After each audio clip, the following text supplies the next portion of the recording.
नमः ओम विष्णुपदाय श्रीरूपा प्रियात्मने श्रीमते भक्ति स्वरूप तीर्थ गोस्वामी इति नामिने भगवद्वाणी सुधा प्रचारे मुदित आत्मने वात्सल्यमय शीलेना सर्वानंद विदायिने।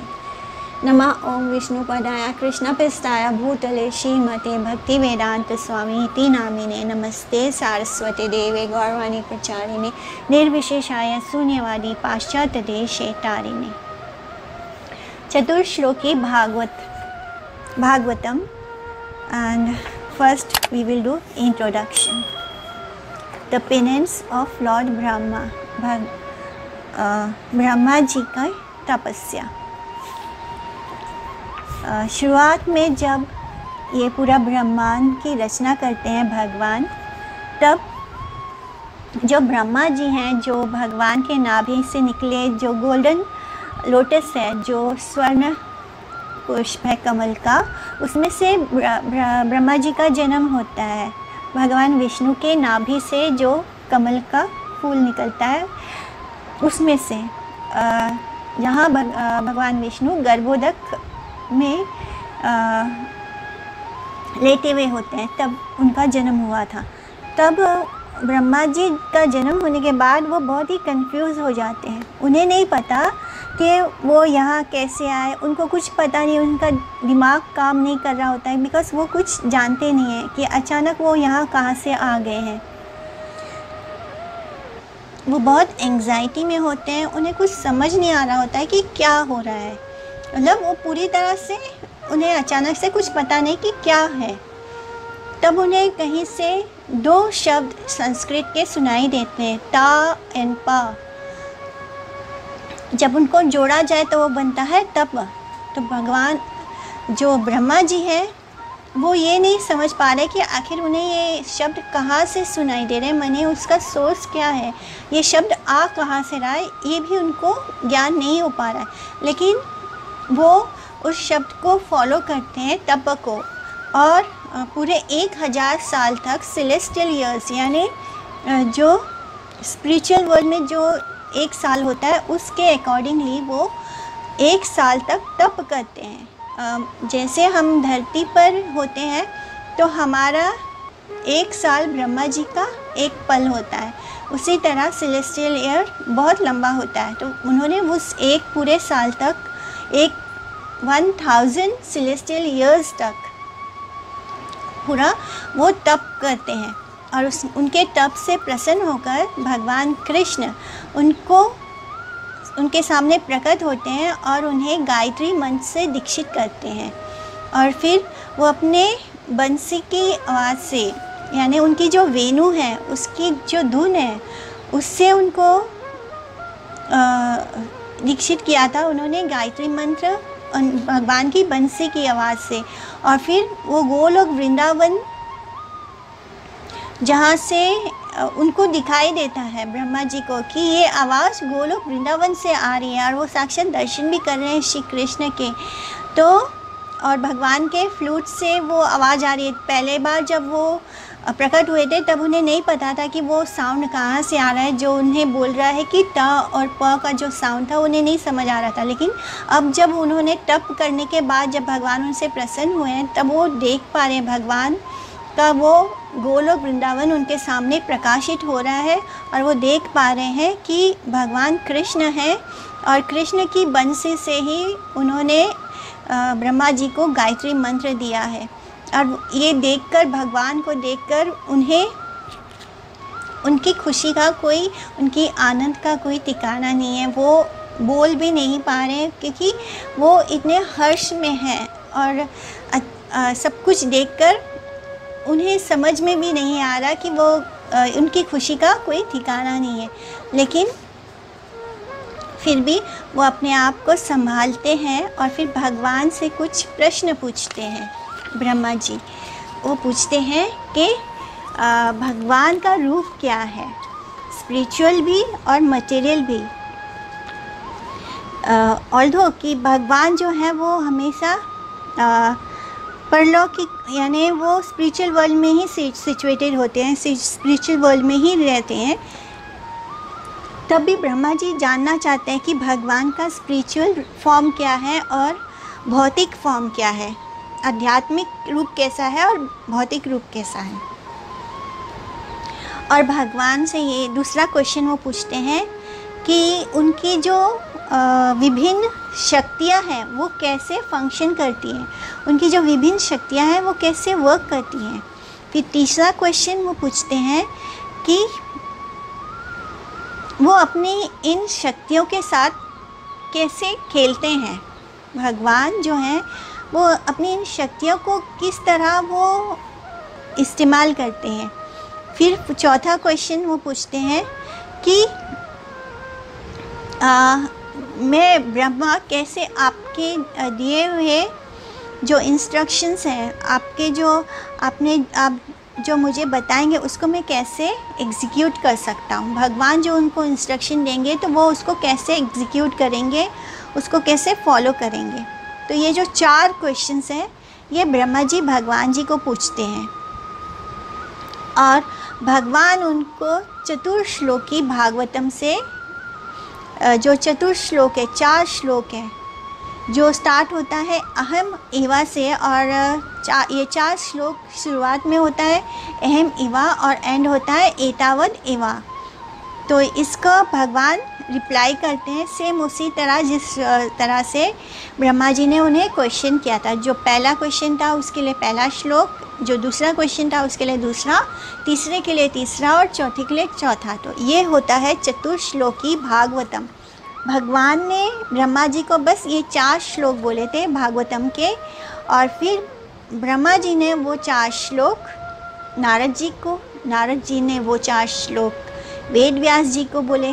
तो इस तरह भागवतम की रचना की थी। वेद व्यास जी ने उन्हीं 4 श्लोकों को एक्सपेंड किया था उसको, क्योंकि जो हम बद्ध जीव हैं वो उन 4 श्लोकों का अर्थ नहीं जान सकते थे, इसलिए वेद व्यास जी ने उन 4 श्लोकों को 18,000 श्लोकों की श्रीमद् भागवतम की रचना की। तो अभी हम इसका इंट्रोडक्शन देखते हैं कि क्योंकि ब्रह्मा जी को भी अभी कुछ पता नहीं, तो भगवान कृष्ण उनको 2 श्लोक पहले बताते हैं जिससे कि वो ब्रह्मा जी को समझा सकें भागवतम को। भागवतम के जो 4 श्लोक हैं, भागवतम बोलने के पहले भगवान उनको 2 श्लोक इंट्रोडक्शन के बताते हैं, समझाते हैं, तो हम भी उसको जानेंगे। तो वो पहला श्लोक जो इंट्रोडक्शन का भागवतम के लिए है वो कृष्ण बोलते हैं, ज्ञानम परम गुह्यम में यद विज्ञान समान्वितम सराहस्यम तदंगम च गृहाण गदितम मया। श्रीमद् भागवतम 2.9.30। तो श्री कृष्ण बोलते हैं कि मेरे प्रिय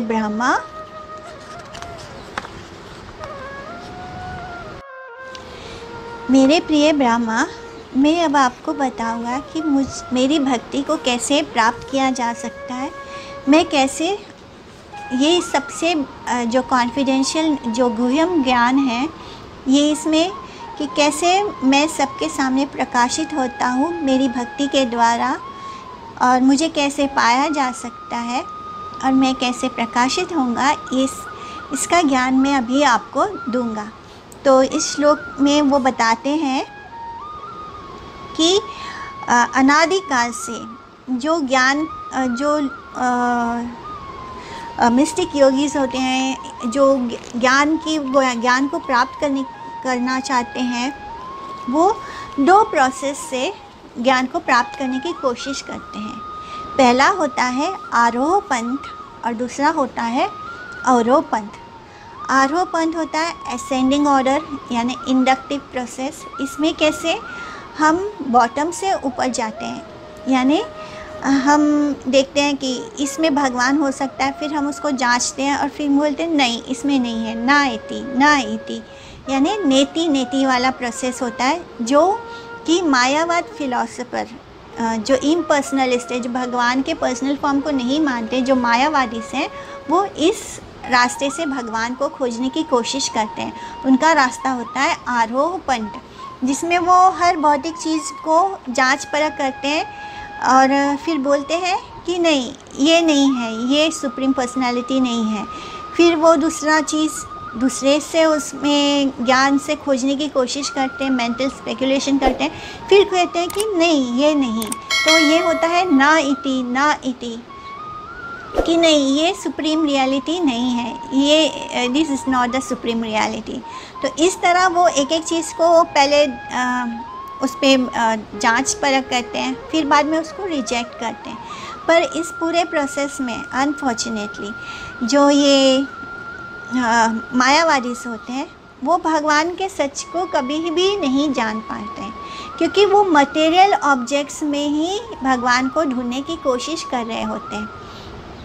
जो सुप्रीम ट्रूथ है, जो भगवान है, जो तत्व है ईश्वर का, वो अधोक्षजा है, यानी अधाकृतम अतिक्रंतम अक्षजम इंद्रियाजातम अक्षजम ज्ञानम अतिक्रम्य वर्तते इति अधोक्षजा।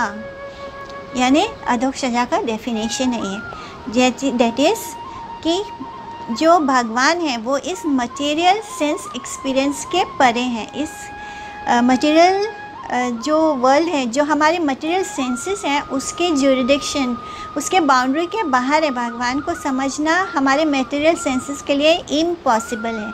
हम कभी भी भगवान को नहीं समझ सकते अपने इस मटेरियल ज्ञान से, अपने मटेरियल सेंसेस से।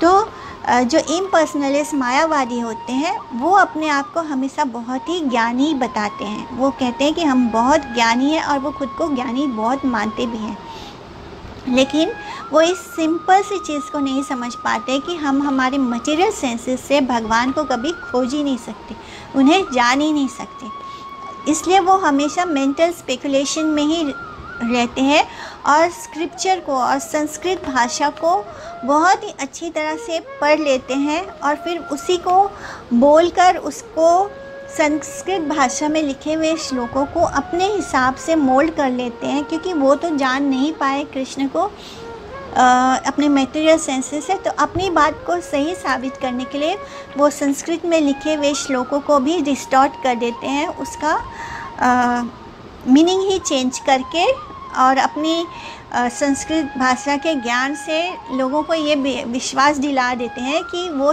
बहुत ही ज्ञानी है और वो सब जानते हैं और जो बोल रहे हैं वो सही है। और इसमें जो इस इम्पर्सनलिस्ट मायावादी स्कूल के जो सबसे प्रोमिनेंट लीडर हैं वो कौन थे? श्रीपाद शंकराचार्य।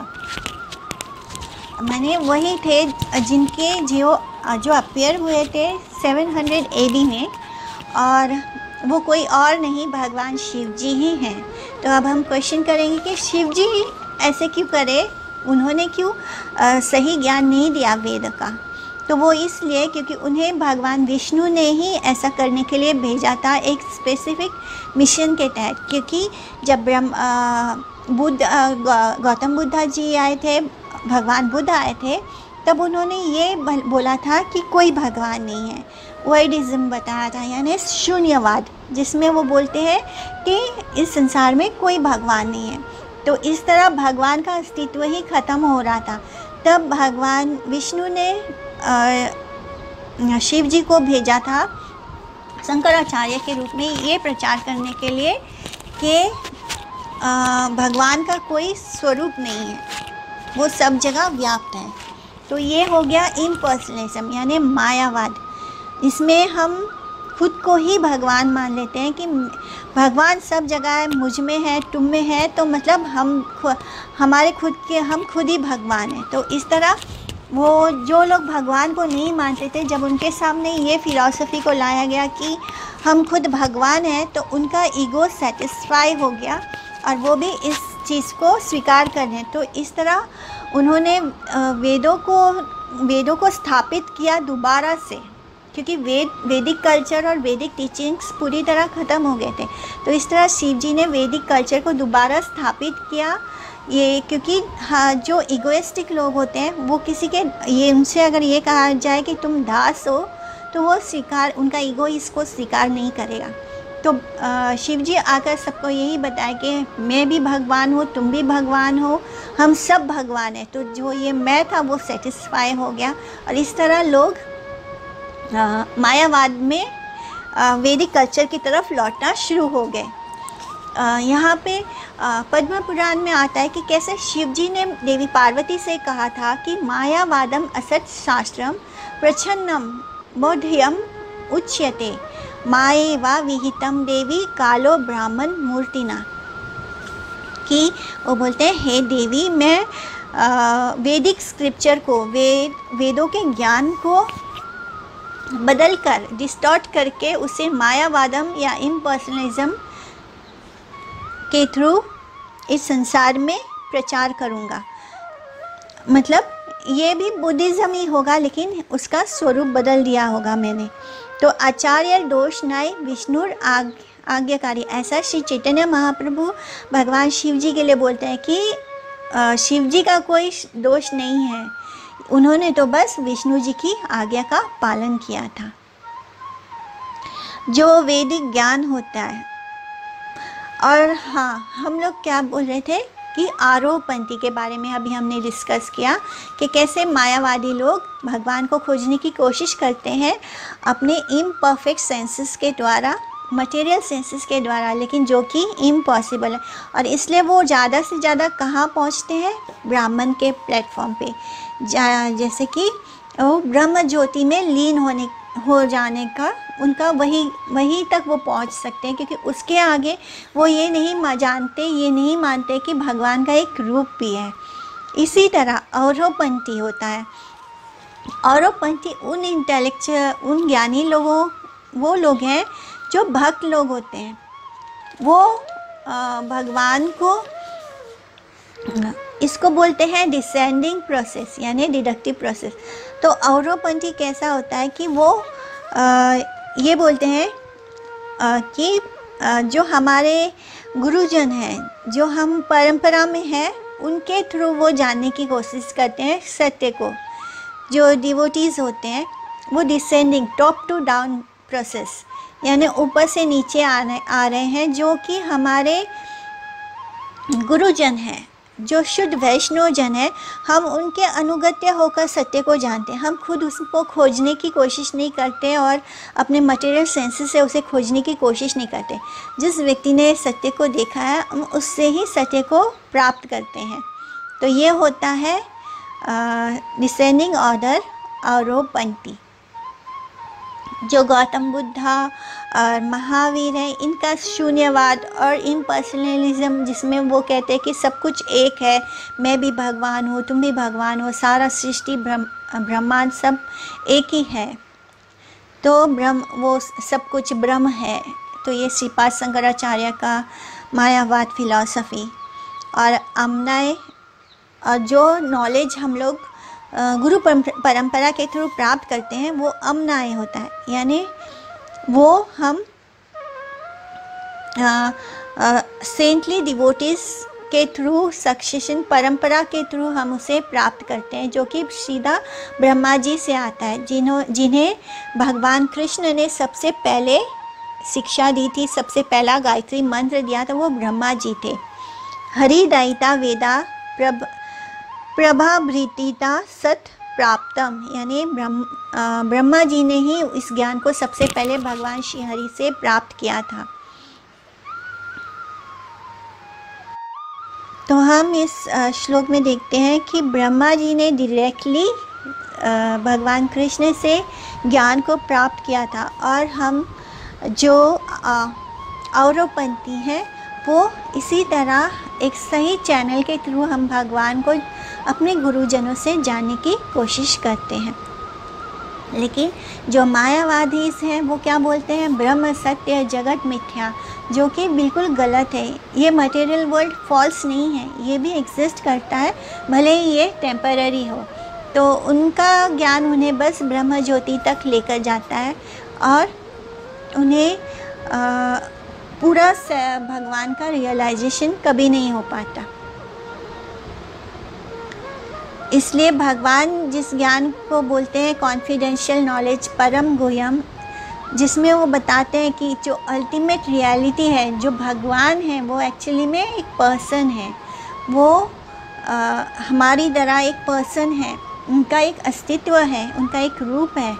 जो मायावादी इस हाईली कॉन्फिडेंशियल नॉलेज, इस विजडम से अज्ञात हैं, माने उन्हें ये ज्ञान ही नहीं है।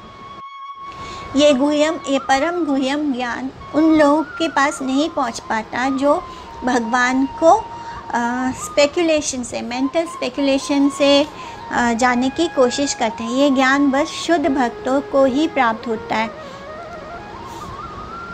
जो भगवान को इस मेंटल स्पेकुलेशन से खोजने की कोशिश नहीं करते।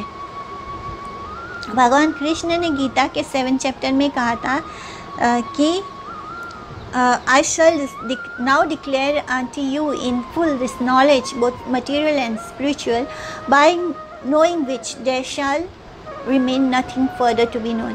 यानी मैं तुम्हें एक ऐसा ज्ञान दूंगा जो भौतिक और आध्यात्मिक दोनों है, जिसे जानने के बाद कुछ और आगे जानने के लिए नहीं बचेगा। तो जो भी ज्ञान हो वो यूज़लेस होता है अगर उसको इम्प्लीमेंट ना किया जाए, अगर उसे नहीं जाना जाए। सिर्फ किताबों में लिखने से थियोलॉजिकल स्कॉलरशिप ये सब मीनिंगलेस है। बुक का ज्ञान, जो बुक में लिखा हुआ ज्ञान या जो एकेडमिक ज्ञान होता है, ये बस ऐसे है जैसे हम हनी बॉटल को बाहर से लीक कर रहे हैं। जो हनी का कांच का ट्रांसपेरेंट बॉटल होता है उसमें हनी तो दिखाई देता है, लेकिन हम उसको बिना ढक्कन खोले बाहर से उसे उसकी मिठास को पाने की कोशिश कर रहे हैं, जैसे कि मायावादी फिलॉसफर पाने की कोशिश करते हैं। लेकिन जो भक्त होते हैं वो क्या करते हैं, वो हनी का बॉटल खोलकर उसके अंदर से हनी को प्राप्त करते हैं। तो तब उनको रियल में सेल्फ रियलाइजेशन होता है कि हनी कितना मीठा है। तो इसमें भी भगवद गीता के इस कॉन्फिडेंशियल नॉलेज का भी 3 स्टेप्स है, 3 ग्रेड्स हैं। तो पहला स्टेप क्या होता है जानने का भगवान को, वो है ब्राह्मण यानी गुह्य, कॉन्फिडेंशियल। तो कृष्ण कहते हैं भगवान का जो इम्पर्सनल एस्पेक्ट है, जो भगवान की जो ब्रह्म ज्योति है, उसको ब्रह्म कहा जाता है, ब्रह्मभूत प्रसन्न आत्मा। हमने ये श्लोक पढ़ा है भगवद गीता के चैप्टर 18 टेक्स्ट 54 में, जिसमें कहते हैं भगवान की ब्रह्मभूत प्रसन्न आत्मा न सोचती न कांक्षती। यानी ये वो स्टेज होता है, ये कॉन्फिडेंशियल नॉलेज है, इसको बोलते हैं गुह्य। इसमें इसको क्योंकि यहाँ पे जो कंडीशन सोल है वो ये रियलाइज़ करता है कि उसका एक स्पिरिचुअल एग्जिस्टेंस है, और वो जानता है कि वो भगवान के साथ क्वालिटी में एक ही है। जैसे भगवान, क्योंकि हम भगवान का अंश है, तो जैसे भगवान है वैसे हम भी उनके ही अंश होने के कारण उनके जैसे हैं। तो ये हमारे अंदर और भगवान के अंदर कॉमन कॉन्शियसनेस है। यानी ये होता है फर्स्ट स्टेज गुह्य। नेक्स्ट स्टेज होता है गुह्यतर, यानी उससे भी ज़्यादा कॉन्फिडेंशियल नॉलेज। इसमें क्या होता है, इसमें हम उस लेवल पर पहुंचते हैं जहाँ पे हम भगवान को परमात्मा के रूप में जानते हैं, जो कि भगवान नारायण है, जिनके 4 भुजा हैं, और वो सुपर सोल के रूप में, परमात्मा के रूप में, नारायण के रूप में हम सब जीव आत्माओं के हृदय में वास करते हैं। तो ये जो सेकेंड लेवल का कॉन्फिडेंशियल नॉलेज है, इसको बोला जाता है गुह्यतर। ईश्वर सर्वभूतानां हृदय से अर्जुन तिष्ठति। चैप्टर 18 टेक्स्ट 61 में भगवान बताते हैं, ये दूसरा ज्ञान देते हैं गुह्यतर। यानी इसको उपनिषद में बोला गया है द्वौ सुपर्णो सयुजौ सखायो, उपनिषद में आता है ये श्लोक। तो ये सेकंड लेवल होता है जब कोई सीकर ये जानने की कोशिश करता है, इस कॉन्फिडेंशियल नॉलेज को जानने की कोशिश करता है भगवान के बारे में, सेल्फ रियलाइजेशन के बारे में। और जब थर्ड स्टेज होता है तो वो होता है गुह्यतम, यानी अल्टीमेट मोस्ट कॉन्फिडेंशियल नॉलेज। ये है गुह्यतम, जिसमें हम भगवान को भगवान के रूप में जानते हैं, सुप्रीम कॉन्शियस लिविंग एंटिटी, कि भगवान एक्चुअली में एक पर्सन है और उनका भी एक रूप है, और उनको हम भगवान के रूप में जानते हैं। पहले हमने उनको ब्रह्म ज्योति यानी ब्रह्म रूप में जाना, दूसरी बार हमने उन्हें परमात्मा यानी भगवान नारायण सबके हृदय में स्थित है इस रूप में हमने जाना। पहला गुह्य था, दूसरा गुह्यतर था, और अब जब हम उनको भगवान के रूप में जानते हैं, 2 भुजा वाले श्री कृष्ण के रूप में जानते हैं, तब वो होता है गुह्यतम, सर्व गुह्यतमम भूया। इसके बारे में भी भगवान भगवद गीता के चैप्टर 18 टेक्स्ट 64 में बोलते हैं, और मन मना भवा चैप्टर 18.65 में भी वो बताते हैं कि कैसे मुझे प्राप्त करना है। तो ये अल्टीमेट ज्ञान है। जब हम जानते हैं कि भगवान कृष्ण हैं, भगवान का 2 भुजा वाला रूप है, वो कहाँ रहते हैं, गोलोक में रहते हैं, तो ये ज्ञान सबसे गुह्यतम ज्ञान है। पहला गुह्य, दूसरा गुह्यतर, तीसरा गुह्यतम। तो इस तरह भगवान कृष्ण बता रहे हैं ब्रह्मा जी को। ये ज्ञान भगवान ने सबसे अर्जुन को दिया था भगवद गीता के थ्रू, क्योंकि वो उनके प्योर डिवोटी थे। और वो मतलब वो भगवान की, जब लोग दिए हुए ज्ञान पर शंका करते हैं तब वो मेंटल स्पेकुलेशन में उसके हर वर्ड्स के सच्चाई को जांचने परखने की कोशिश करते हैं, जबकि जो ज्ञान भगवान हमें दे रहे हैं उसको उसी रूप में स्वीकार करना होता है, और वो सिर्फ एक भक्ति कर सकता है। रहस्यम का जो जनरल मीनिंग है वो है सीक्रेट या मिस्ट्री। तो भगवान का सीक्रेट क्या है, भगवान का मिस्ट्री क्या है? वो है ecstatic devotional sentiment unto him, यानी शुद्ध भक्ति, भगवान के प्रति शुद्ध प्रेममयी भक्ति। यही इंस्ट्रक्शन भगवान कृष्ण ने अर्जुन को दिया। मयि एवा मना मयि बुद्धिम निवेशय। Chapter 12 text 8, just always think of me, concentrate your mind upon me and fix your intelligence on me। और इस तरह मेरी भक्ति करते हुए you will ultimately, आप अल्टीमेटली मेरे घर, मेरे धाम को वापस आओगे।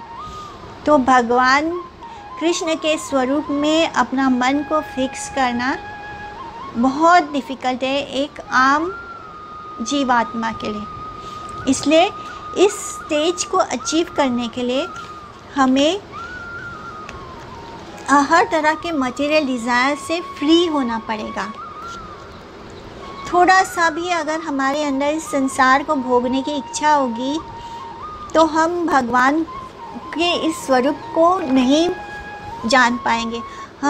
हमें बस क्या करना है, हमें भगवान कृष्ण के स्वरूप में स्थित होना है, उनके इस हर वक्त उनका स्मरण करना है। लेकिन ये पॉसिबल नहीं होगा अगर हमारे अंदर एक टिंच भी हो मटेरियल डिज़ायर, इस संसार को भोगने की जरा से भी इच्छा बाकी होगी तो हम कृष्ण के इस बात को नहीं समझ सकते। इसलिए हमें ऐसी हर चीज़ को रिजेक्ट करना है जो हमें भक्ति में आगे नहीं बढ़ाती। इन अदर वर्ड्स कि हमें सिर्फ कृष्ण के सेंसेस को सेटिस्फाई करना है, हमें अपने सेंसेस को नहीं ग्रेटिफाई करना है। हमें जीना है तो किसके लिए? कृष्ण के लिए जीना है। हमें हमारे सारे सेंसेस कहाँ यूज़ करना है? श्री कृष्ण के लिए। तो यही है सबसे बड़ा रहस्य जो भगवद गीता भी हमें सिखाता है, जो भगवान कृष्ण ने भगवद गीता में अर्जुन को बताया था। और वो क्या है? प्रेम भक्ति या साध्य भक्ति, माने spontaneous love for supreme God Gopinath. भगवान का जो अल्टीमेट स्वरूप है कृष्ण का, वो क्या है? गोपीनाथ के रूप में हमें उनसे प्रेम करना है, उनकी भक्ति करनी है। तो इसको बोलते हैं अंगम, मीन्स साधन भक्ति। यानी इसके अंदर आता है 64 रेगुलेटिव प्रिंसिपल्स, जो 64 अंग है भक्ति के, जिसके बारे में भक्ति रसामृता सिंधु में श्रील रूप गोस्वामी ने बताया है।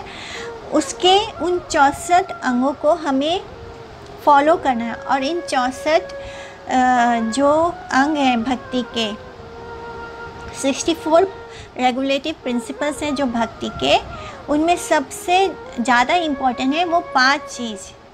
5 जो है वो बहुत इम्पोर्टेंट है। वो क्या है? धाम वास, यानी पहले तो हमें किसी धाम में वास करना चाहिए। वृंदावन सबसे ऊपर है, मथुरा और मायापुर तो वृंदावन से अलग है ही नहीं। तो इस तरह हमें भगवान कृष्ण के, श्री चैतन्य महाप्रभु के जो ट्रांसेंडेंटल पास टाइम्स हैं, जो उनकी लीला है, उनका स्मरण कर उसके साथ कनेक्ट होना है। जब हम धाम में वास करते हैं तो हम हर समय भगवान के पास होते हैं, हम उनकी लीला स्थली में होते हैं। तो लीला स्थली से का जो वाइब्रेशंस हैं वो हमें हर वक्त कृष्ण के साथ कनेक्ट रखता है, भगवान के साथ कनेक्ट रखता है। जो सेकेंड इम्पॉर्टेंट फीचर्स है ये 64 भक्ति के 64 अंगों में से, वो है नाम कीर्तन। भगवान का जो कृष्ण का जो नाम है, जो उनका श्रीमद् भागवतम में उनकी कथा है, इसको हमें चैंट करना है, इनका नाम कीर्तन करना है। फिर तीसरा स्टेप है 64 अंगों में से जो तीसरा सबसे इम्पॉर्टेंट है वो है वैष्णव संग, यानी शुद्ध साधु भक्तों का संग करना, क्योंकि उनके एसोसिएशन का बहुत असर होता है। जैसे कोई शराबी के एसोसिएशन में रहेगा तो उसके गलत आदतों को सीखेगा, शराब पीना सीखेगा। इसलिए अगर हम वैष्णवों के संग में रहेंगे तो भगवान की भक्ति प्राप्त होगी।